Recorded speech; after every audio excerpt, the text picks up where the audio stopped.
أوصي الإخوان ونفسي بتقوى الله عز وجل وصون الألسنة عما لا يعني وبالأخص هذا.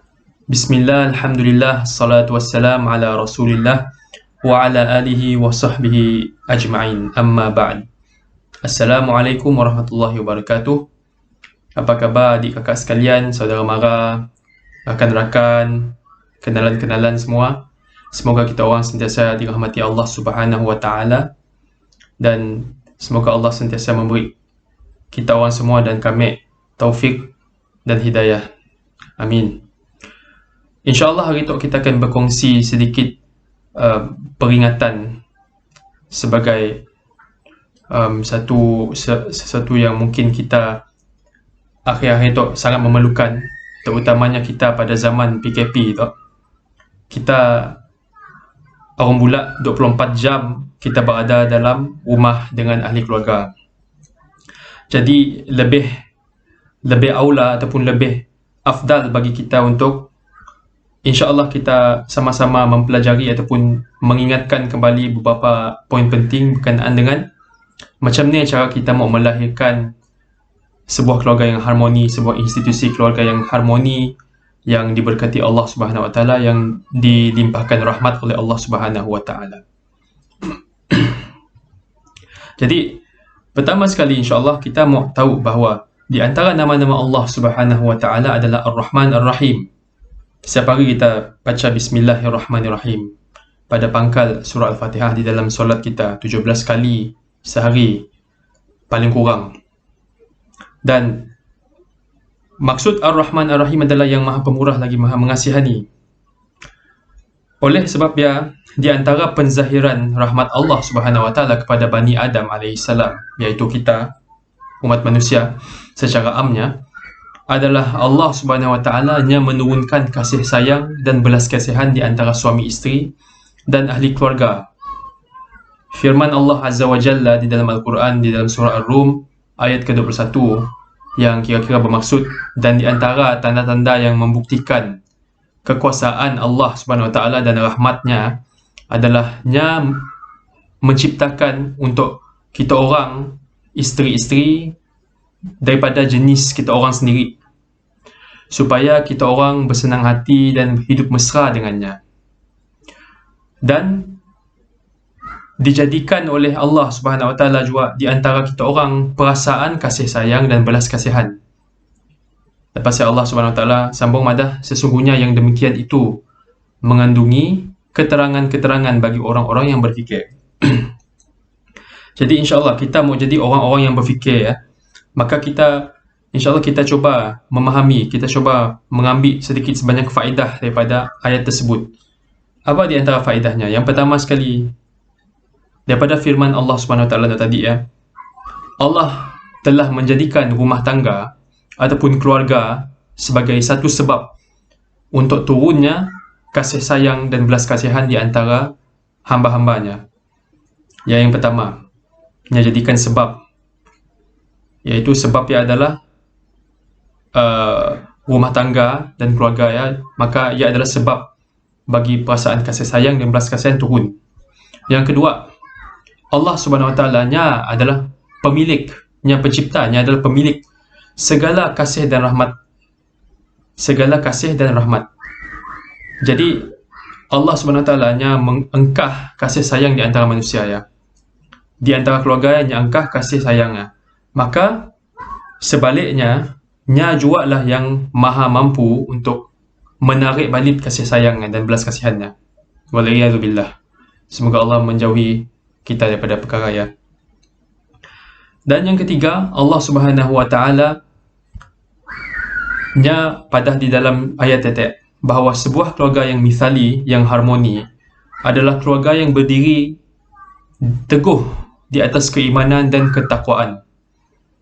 Maka apa yang kita boleh simpulkan, semakin bertakwa ataupun semakin beriman ahli keluarga kepada Allah Subhanahu wa taala, maka semakin harmonilah keluarganya. Ia adalah satu realiti, yang ia adalah sunnatullah yang Allah Subhanahu wa taala adakan. Tapi realiti hidupnya, adik kakak sekalian, kita mesti sedar sebuah keluarga yang berfungsi dengan baik dan dirahmati oleh Allah Subhanahu Wa Taala, nya bukan sesuatu yang datang secara natural, nya bukan sesuatu yang datang bila dah kahwin je tup-tap terus nya happy, nya dipenuhi dengan kasih sayang. Berapa ramai kita tangga keluarga nya kahwin lepas nya bercerai dengan keadaan setidaknya si tenang dengan perkara yang berlaku kepada sidaknya, ya. Jadi kita mesti faham benda tu bukan bila dah kahwin je Allah akan turunkan terus belas kasihan, perasaan kasih sayang yang si. Kita nangga kadang-kadang kita nangga dalam media sosial tu, innalillahi wa inna ilaihi rajiun, gambar-gambar artis, orang-orang insta famous yang menzahirkan kegembiraannya yang kita dapat saksikan secara online, kan? Ada kemungkinan perkara yang cuma luaran je. Setidaknya apalah macam orang putih ada fasad, bukan fasindal tapi FACADE, yang macam satu luaran je, kulit je, wayang kulit je. Tetapi hakikatnya setidaknya di dalam jiwa setidaknya gelisah dan si tenteram. Jadi adik kakak sekalian, kenalan-kenalan rahimakumullah jami'an, Allah Subhanahu Wa Taala telah memberi tanggungjawab kepada kita semua. Dan itu adalah satu poin yang penting lagi, khususnya kepada ketua keluarga, untuk memelihara diri dan keluarga daripada azab api neraka. Jadi kita mesti tahu purpose of life kita pun, tujuan hidup kita. Mungkin ramai orang tahu macam ni, tapi nyasik mentadabur, nyasik berfikir benar-benar tentang perkara tu. Dan perkara tu adalah Allah Subhanahu Wa Taala yang mencipta hidup kita, yang mencipta manusia, yang menciptakan jin hanya untuk kita beribadah kepadanya. Kalau kata Allah Subhanahu Wa Taala dalam surah Az-Zariyat, "Wa ma khalaqatul jinna wal insa illa liya'budun." Dan tidaklah aku menciptakan jin dan manusia kecuali untuk mereka beribadah kepada aku, kata Allah Subhanahu Wa Taala. Jadi objektif utama manusia hidup di dunia tu bukan untuk have fun, bukan untuk berhuha, bukan untuk bermalas-malasan, bukan untuk apa-apalah, tapi bukan untuk bekerja semata-mata. Bekerja adalah sesuatu yang terpuji jika niat kita ikhlas untuk Allah SWT dan untuk kita memberi makan anak bini dan keluarga ahli keluarga. Tapi tujuan utama kita adalah untuk beribadah kepada Allah Subhanahu Wa Taala dengan niat kita yang ikhlas dan kita mengikut petunjuk Nabi SAW. Itulah tujuan hidup kita. Jadi apabila kita berkahwin, objektifnya mestilah bila kita kahwin, kita mesti menuju ke arah ya, untuk kita beribadah kepada Allah SWT, untuk kita meraih keredaan Allah SWT, ya. Jadi macam ni kita mau meraih keredaan Allah SWT, ya. Menerusi firman Allah SWT yang madah dengan kita, ya ayyuhalladzina amanu qu anfusakum wa ahlikum nara waquduha an-nas wal hijara 'alaiha malaikatun ghiladun shidad la ya'suna Allah ma amarahum wa yaf'aluna ma yu'marun. Wahai orang-orang yang beriman, kata Allah SWT, peliharalah diri kita orang dan keluarga kita orang daripada api neraka, yang bahan api neraka itu, bahan bakarnya adalah manusia dengan batuan yang dijaga rapi oleh malaikat yang kasar dan tegas, yang si pernah sekalipun mengingkari perintah Allah dan sentiasa melakukan apa yang diperintahkan kepada sila. Surah At-Tahrim ayat ke-6. Dan kita perhatikan ayat tu, Allah SWT yang memerintahkan agar kita sebagai sebuah institusi keluarga, khususnya bagi kita sebagai ketua keluarga, untuk kita melindungi anak-anak kita, bini-bini kita dan ahli keluarga lain daripada terjerumus ke dalam api neraka. Jadi, dan cara untuk kita memelihara diri dan keluarga tu macam ni? Apa caranya? Caranya adalah lain bukan mentarbiahkan diri dan keluarga dengan baik.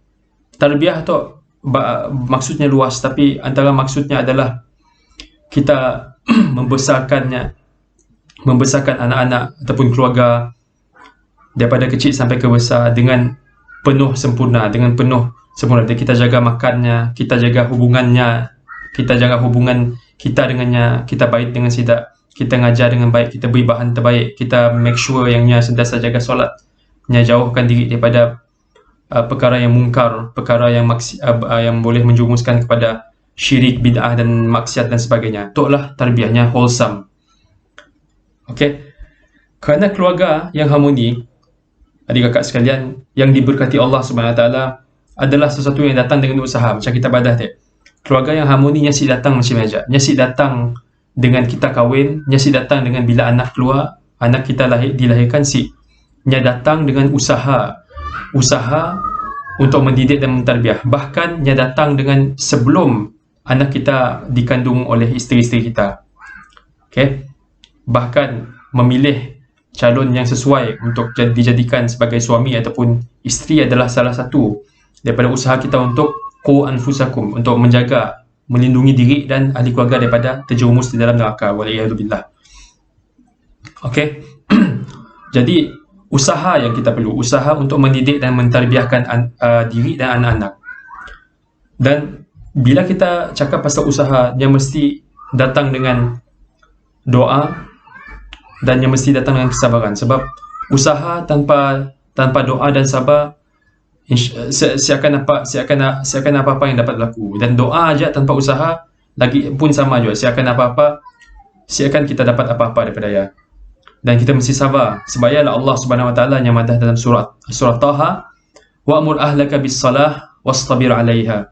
Dan perintahkanlah keluarga kamu untuk mengerjakan sembahyang, dan hendaklah kita tekun dan bersabar dalam melakukan perkara ya. Subhanallah. Jadi Allah SWT memerintahkan kita untuk memerintahkan keluarga kita untuk melakukan kebaikan, untuk melakukan solat, untuk melakukan amar ma'ruf nahi munkar. Dan Allah SWT madah sabar. Kita orang polahlah dengan kesabaran. Jangan satu hari ya polah lalu putus asa. Mungkin akan masa bertahun-tahun, akan ambil masa bertahun-tahun. Sabar. Sebab orang-orang yang bersabarlah yang akan mendapat pertolongan Allah SWT di dunia dan di akhirat. Jadi kita suami mendidik isteri, bahkan isteri yang mendidik suami, dan ibu bapa yang mendidik anak-anak, memang confirm 100% bukan tugas yang senang.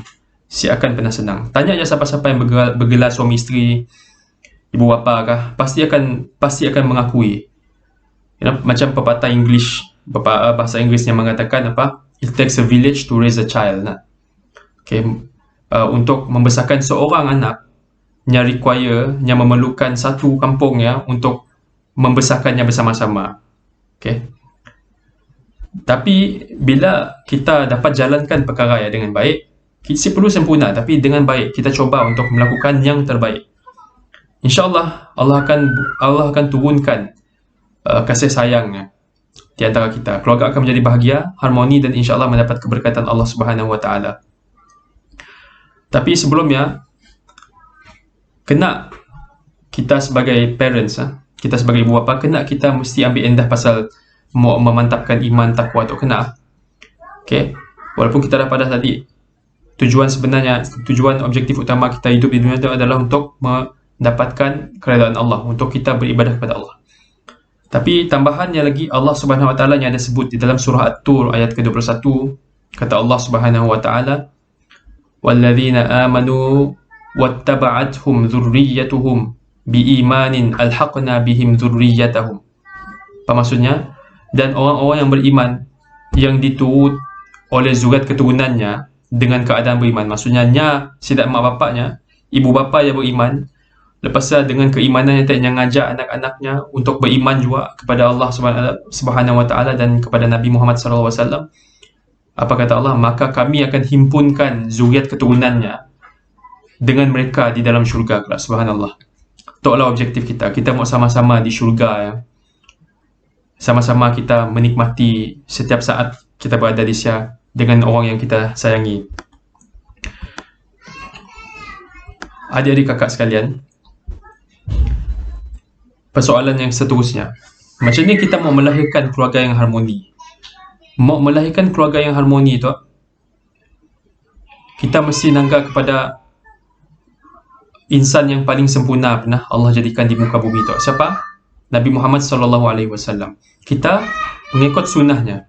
Secara ringkasnya, sunnah tu apa? Sunnah tu adalah segala perkataan Nabi SAW, perbuatannya dan ikrarnya terhadap sesuatu benda. Maka ia adalah sunnah. Kenapa kita ikut sunnah? Sebab Allah SWT berfirman, yang mana katakanlah wahai Muhammad, jika kalian benar-benar mencintai Allah, fattabi'uni, maka ikutilah aku, kata Allah SWT. Nya suruh Nabi Muhammad padah dengan para sahabatnya dan kepada kita semualah.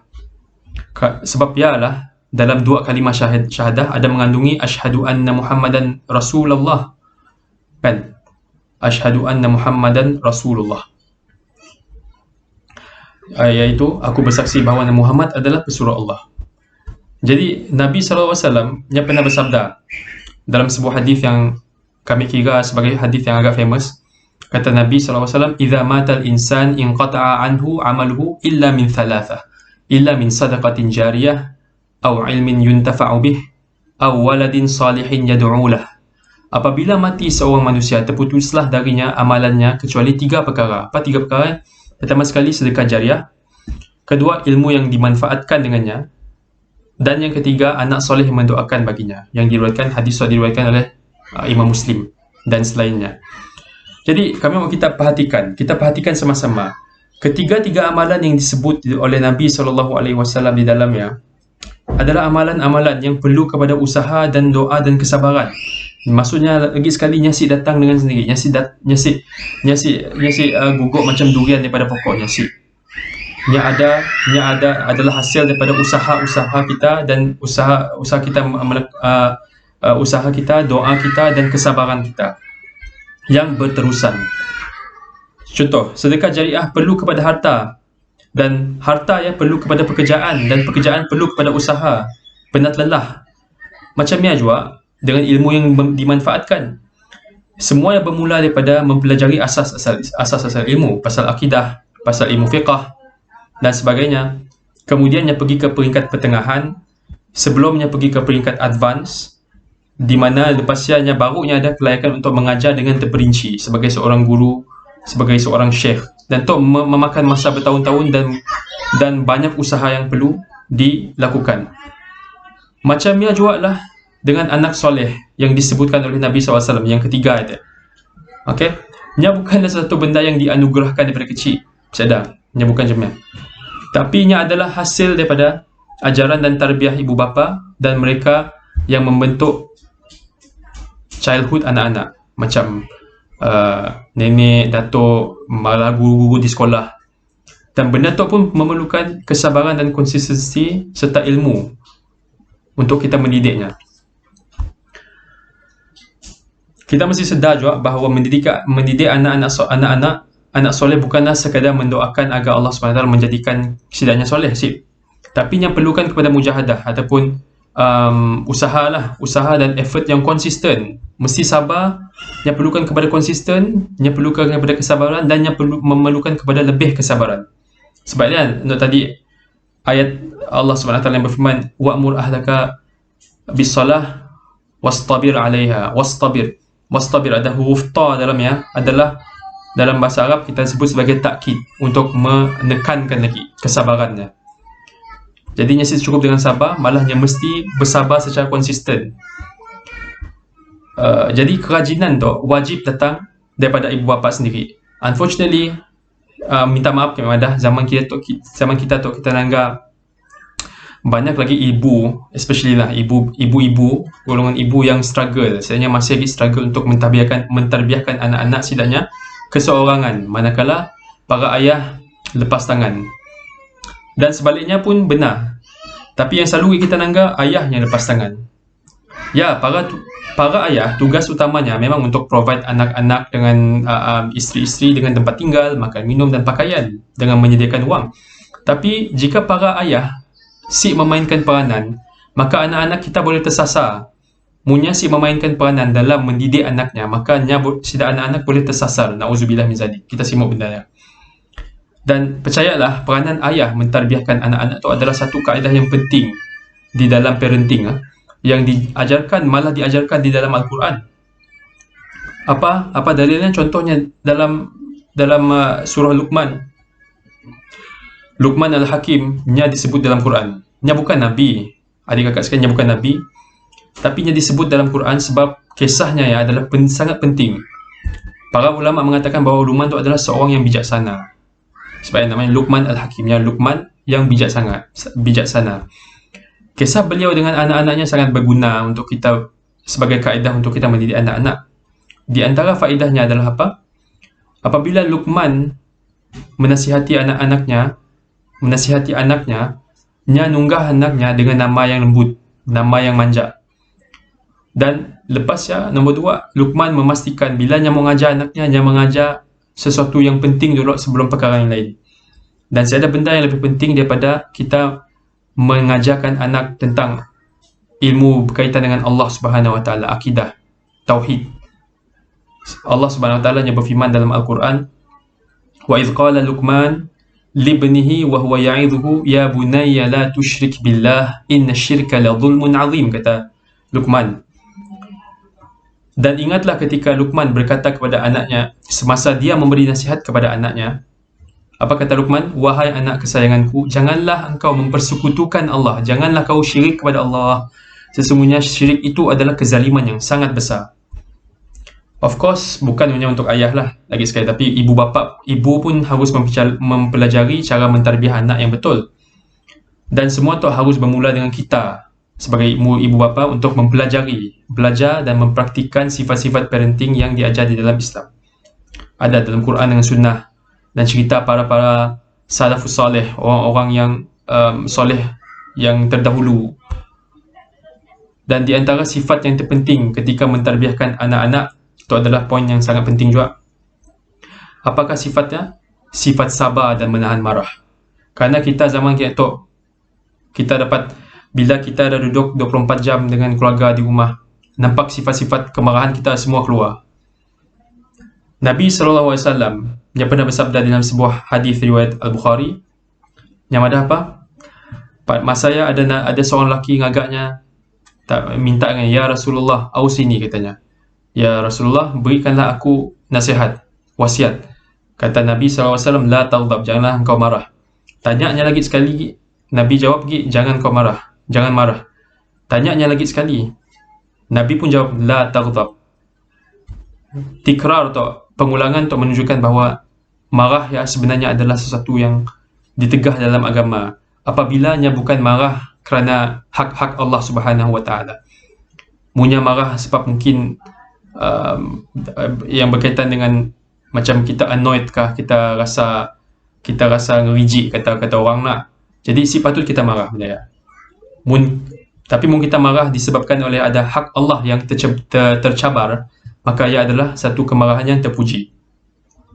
Okey, saudara sekalian, kita mesti ada 2 hadis, insyaAllah kami akan tutup dengan tu. Ada 2 hadis yang kita insyaAllah boleh hafal dan fahami bersama-sama, yang berkaitan dengan cara kita mendidik anak-anak tu, dan cara uslub ataupun cara kita mendidik anak tu macam ni. Adakah kita patut tegas, terlampau tegas, ataupun perlu kita lembut dengannya kah? Kita hayati hadis tu daripada Abdullah bin Amr radhiyallahu anhu. Rasulullah sallallahu alaihi wasallam yang pernah bersabda, ar-rahimuna yarhamuhumur rahman, irhamu man fil ard yarhamukum man fis sama. Subhanallah. Mereka yang mempunyai belas kasihan, sifat rahmat itu, mereka itu dirahmati oleh Ar-Rahman, iaitu Allah. Maka berbelas kasihanlah kalian kepada mereka di muka bumi ini. Maka rahmatilah mereka yang ada di muka bumi ini, agar kalian dirahmati oleh yang berada di atas langit, iaitu Allah Subhanahu Wa Taala. Hadis riwayat At-Tirmidzi.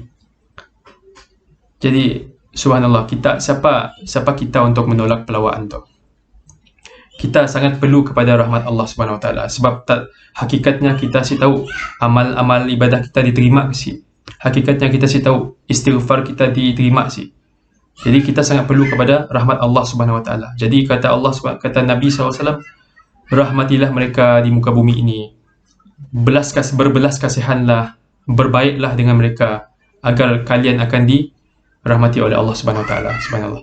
Ada satu lagi hadis yang insya-Allah kita boleh jadi sebagai umdah ataupun pegangan ataupun satu tiang untuk kita dalam melaksanakan pentarbiahan kepada keluarga kita.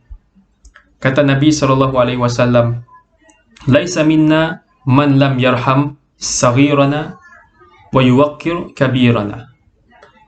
Maksudnya, dia bukanlah daripada kalangan kami.